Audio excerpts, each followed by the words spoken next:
What is the origin of the universe?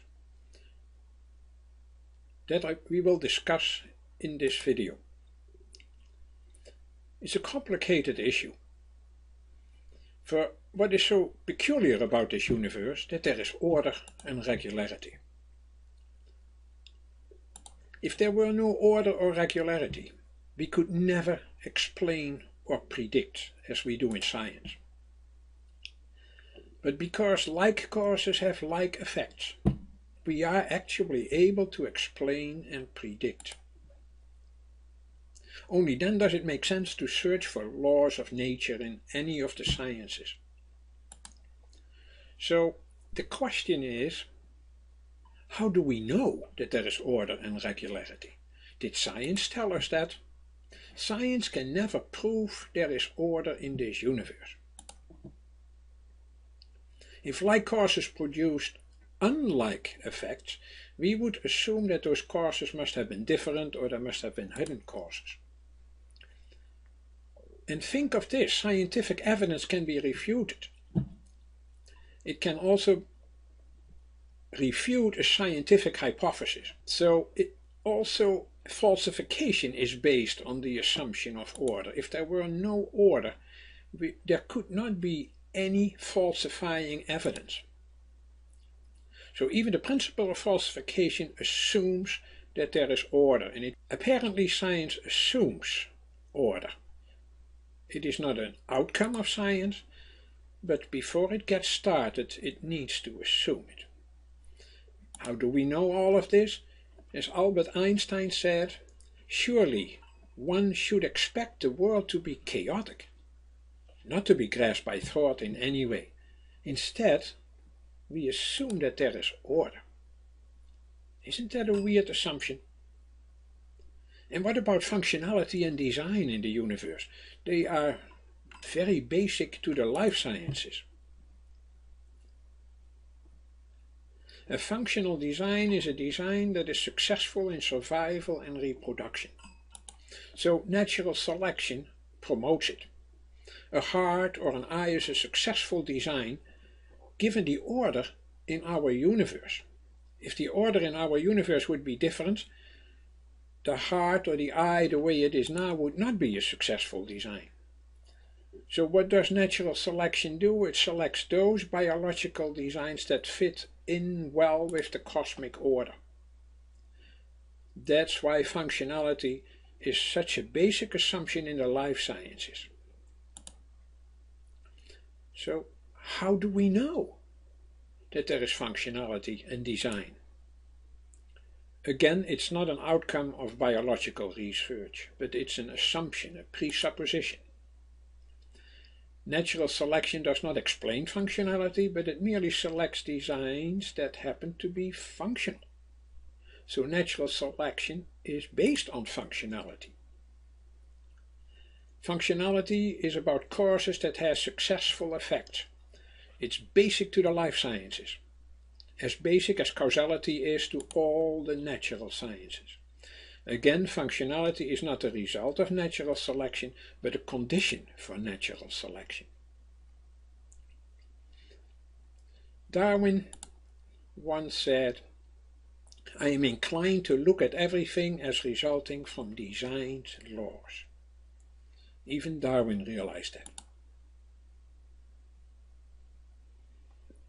And then our universe has intelligibility and rationality. What do I mean by that? All scientists and all human beings assume that in principle the world can be known and taken as intelligible. Otherwise we would never pursue science if we knew that the world cannot be understood. Rationality calls for an intelligible, comprehensible and rational universe. Somehow the universe has an inner logic that is accessible to human reasoning, an intrinsic rationality that governs everything science is trying to decipher. How do we know? It's again not the outcome of scientific research. It is an assumption before science even can get started. It is so basic that most scientists are not even aware of it. If you were told that scientists had discovered that some things are not intelligible, I think you should tell them to keep searching for a better hypothesis or theory. Intelligibility is basic to our understanding of the world. Einstein put it very well: the most incomprehensible thing about the universe is that it's comprehensible. And the late astrophysicist Sir James Jean said the universe begins to look more like a great thought than a great machine. How much on target that was. So when a scientist claims something or tells you something, we have to realize that he or she assumes that there is order and regularity, functionality and design, intelligibility and rationality. If we would take these pillars away from science, science would become a very shaky enterprise. We really need those pillars, whether you realize it or not. So the question is, if our universe has order, functionality and intelligibility, how is that possible? Where could such a universe come from? We need those assumptions: order, functionality and intelligibility. Those assumptions are so vital that if we don't design bridges according to the right laws, they will collapse. Apparently, those assumptions are not merely creations of the human mind. They are real entities. Otherwise it wouldn't make a difference whether we use the correct law or not. So where does all of this come from? The most common explanation goes as follows. Things just pop into existence for no reason at all. Let's call this the pop theory, as philosopher Peter Kreeft did. What is wrong with that explanation? It is hard to believe, the pop theory. It's actually impossible. Atoms or cells can't just pop themselves into existence. They must have a cause, for they don't have the power to make themselves exist. Nothing can cause itself. Plenty of nothing is still nothing. The Big Bang did not create itself from nothing through gravitation, as some people say, for the law of gravitation had to exist already before the Big Bang could do anything. So where did that law come from? Where does everything come from?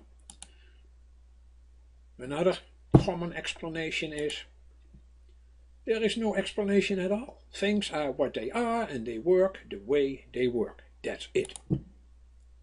I call that the black box theory.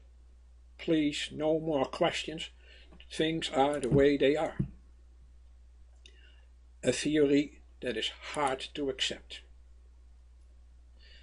If we accept that nothing explains itself, we actually go for an irrational approach. The irrational conclusion is that the universe is just absurd. There is no explanation for it. I would rather go for a rational approach. Nothing can explain itself, so it needs an explanation beyond itself. Let's go for that road. Let me ask a few rhetorical questions. How could there be order in this universe if there were no orderly creator? How could there be laws of nature if there were no rational lawgiver? How could there be design in nature if there were no intelligent designer? How could this universe be intelligible if it were not created by an intelligent creator? How could there be rational beings like you and me if there were no rational mind behind the universe? How could there be? I have come to the conclusion that the answer to all these questions is no, there could not be any of these. Without.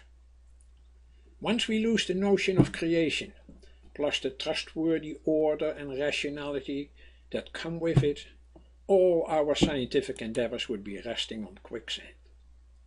Without a creator, we would have no rational explanation as to why the universe is the way it is. The physicist Paul Davies once said, there must be an unchanging, rational ground in which the logical, orderly nature of the universe is rooted. I think I have said enough. The Big Bang may be the beginning of the universe, but creation is a different story. It's the origin of the universe. Without that origin, the Big Bang could not even begin. I discussed these and similar issues much more extensively in two of my books that you find here. One was published by Pauline Books, the other one by Queenship Publishing. You can find them on Amazon.com or on the website wheredowecomefrom.com/otherbooks.htm. It gives you more details about those books, and that will tell you whether that is what you really want to know. Thank you.